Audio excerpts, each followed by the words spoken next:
कबीर जब तुम पैदा हुए, कबीर जब तुम पैदा हुए, जग हंसे तुम रोए। कबीर जब तुम पैदा हुए, जग हंसे तुम रोए। ऐसी करनी कर चलो, तुम हंसे जग रोए। కబీర్ మహారాజ్ అంటాడు, నువ్వు పుట్టినాడు నువ్వు ఏడుస్తా ఉన్నింటివి, సౌండ్ చేయ.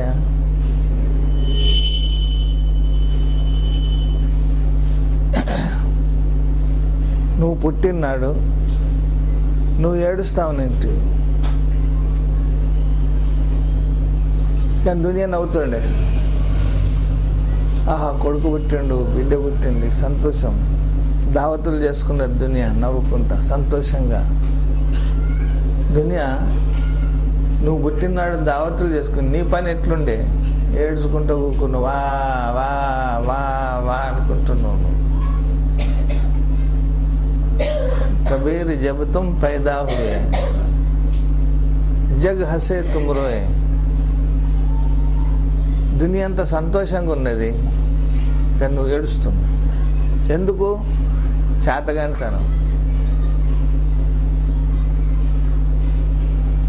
ఆకలైనా నీకు అమ్మ పాలిమని అడిగే దమ్ము లేదు, పైకానకు పోయినా తూడుమని దమ్ము లేదు, వంటలు వచ్చి పచ్చిబట్ట తీసుకునే దమ్ము లేదు నీకు, చీమ గరిస్తే దమ్ము లేదు, ఏడుస్తుందో చేయబెట్టి తూడ్చుకుంటాను.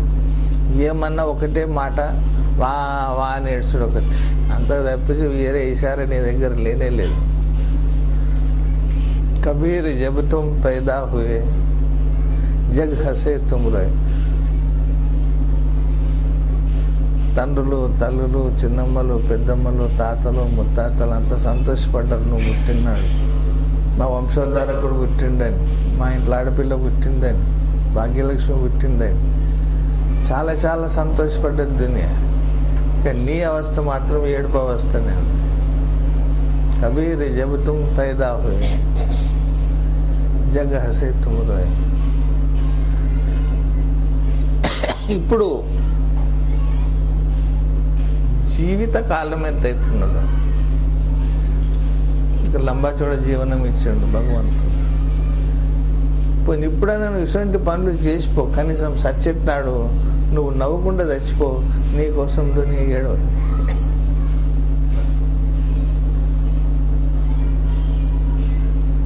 ఐసీ కర్నీ ఖర్చలో ఇటువంటి పని చేసిపో దునియాలా.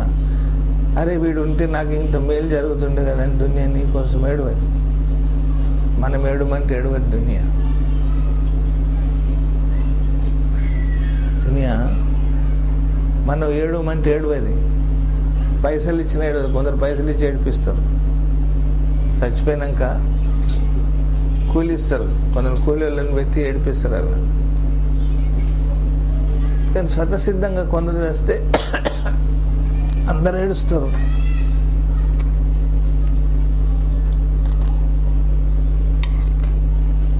ఎందుకు ఏడుస్తుంది దునియా? ఒకళ్ళు చచ్చిపోతే. తెలుసా మీకు? బహుశా తెలిసి ఉండొచ్చు. చాలా ఏడుస్తారు, పడి పడి ఏడుస్తారు, చాప కొట్టుకున్నట్టు కొట్టుకుని ఏడుస్తారు.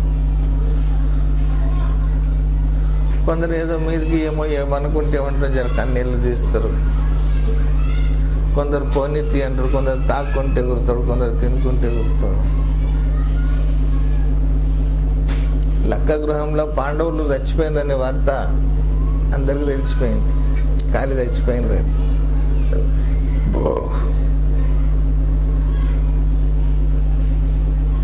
అలా కృష్ణునికి బలరామునికి కూడా తెలిసింది. బలరాముడు అంటాడు కృష్ణునితో, మనం పోయి కండోలెన్స్ మీటింగ్ చేద్దాం పద, శోక సభ, కండోలెన్స్ చేద్దాం శోక సభ. కృష్ణుడు అంటాడా, మనకి ఎందుకు పోకడా, కండోలెన్స్ ఎవరు చేస్తారు తెలుసా, ఎవరు ఏడుస్తారు తెలుసా అడదాం. ఎవరు ఏడుస్తున్నారు? ఏ వ్యక్తి అన్న చచ్చిపోతే ఆ వ్యక్తి ద్వారా ఎక్కువ ఎవరికి లాస్ అవుతుందో, ఎక్కువ ఎవరికి నష్టం అవుతుందో ఆ మనిషి ఏడుస్తాడు.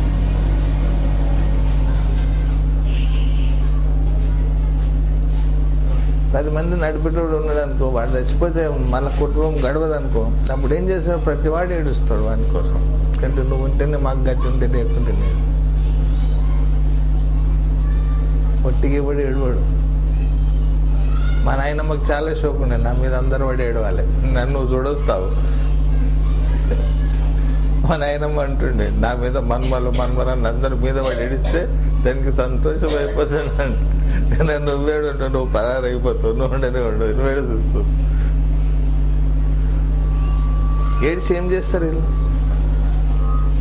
ఉద్ధరించేది ఏం లేదు. కానీ ఎందుకు ఏడుస్తున్నారు వాళ్ళంటే తనకు లుక్సాన్ అయింది.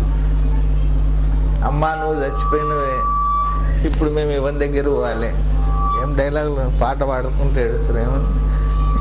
ఇప్పుడు మమ్మల్ని చూసేవాడు వాళ్ళ పాటనే వాడతారు, కానీ సచిన పాట ఎవడన్నా వాడంగా విన్నారా మీరు? నేను ఏడవకపోతే ఏడవలేదంటారు. ఎందుకు వస్తుంది ఏడుపు? వాళ్ళు చేసిన మంచితనం చేత, వాళ్ళు లేని లోటు మాకు కలిగింది అనేటువంటి ఫీలింగ్ వస్తుంది. కాబట్టి దునియా ఏడుస్తుంది నీకోసం. ఇంకా బతికుండి ఇంకా నలుగురికి మేలు చేసావు కదా, ఇంకా 4 రోజులు బతికితే ఇంకా మేలు చేసేవాడు కదా ఈ వ్యక్తి. మా నాయన 4 రోజులు ఇంకా బతితే బాగుండు కదా, మా అమ్మ 4 రోజులు బతితే బాగుండు కదా, భార్య ఇంకా 4 రోజులు బతితే బాగుండు కదా, భర్త 4 రోజులు బతితే బాగుండు కదా. ప్రతి మనిషి ఇంకా 4 రోజులు బతకాలనే ఆలోచన ఉంటుంది. ఎందుకు ఉంటుందంటే వాని వల్ల వీళ్ళకు సేవ జరుగుతుంది.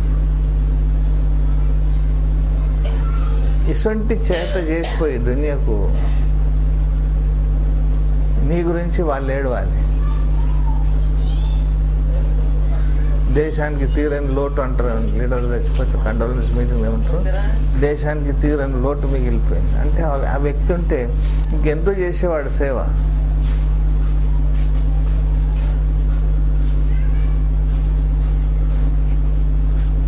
ఇది కబీర్ మహారాజ్ సందేశం ఇస్తాడు. कबीर वादे ने याद करो, जग हंसे तुम रोए, ऐसी करनी कर चलो तुम हंसे जग रोए. నువ్వు అప్పుడు ఎట్లా చచ్చిపోవాలి? చాలు భగవంతా, నేను ఇంతమందికి సేవ చేసిన, నాకు ఇచ్చినంతలా నేను ఇది చేసిన, నాకు ఇన్ని పైసలు ఇచ్చుండి పని చేసిన, నా శరీరంలో ఇంత బలం ఇచ్చుండే నేను ఈ సాయం చేసిన, నా మాటలు ఇంత బలం ఇచ్చుండే నేను ఈ సాయం చేసిన. ఎవరికి ఏది ఇస్తాడో భగవంతుడు దానివల్ల ఇతరులకు సాయం చేయాలి. బుక్కల బుక్క 4 బుక్కలు నీకు అన్నం దొరికితే 1 బుక్క పెట్టు సాయం. అంటే జీవనాన్ని ఇంకొకరి సేవకు సమర్పణ చేయి. ఎందుకోసం చేయాలి? నువ్వు చేసే ప్రతి కర్మ పూజ కావాలి కాబట్టి.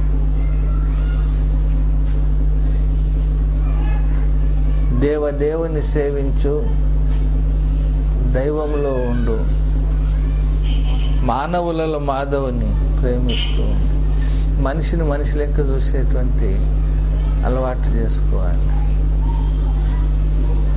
మనిషిని మనిషి లెక్క చూస్తే కూడా దునియా తట్టుకోదు అని కమ్జోర్ చేసేస్తారు.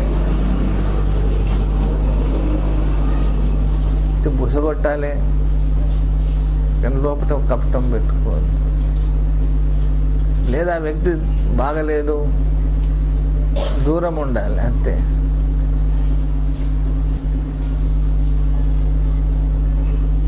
ఆ వ్యక్తి దూరం ఉండాలి అంతే. కానీ ఈసడించుకో. ఈ దునియా ఒక నర్తనశాల, స్టేజి, నాటకశాల, నాటకం ఆడే స్టేజ్. అలా డైరెక్టర్ ఎవరికి ఏ పాత్ర ఇస్తాడో ఆ పాత్ర చేసిపోవాలి. అలా తక్కువ ఎక్కువ ఏం లేదు. ఒకరికి హీరో ఇస్తాడు, ఒకరికి విలన్ ఇస్తాడు, ఒకనికి హీరోయిన్ ఇస్తాడు, ఒకనికి తల్లి పాత్ర ఇస్తాడు, తండ్రి పాత్ర ఇస్తాడు. అట్లా భగవంతుడు ప్రతి మనిషికి ఒక పాత్ర ఇచ్చాడు.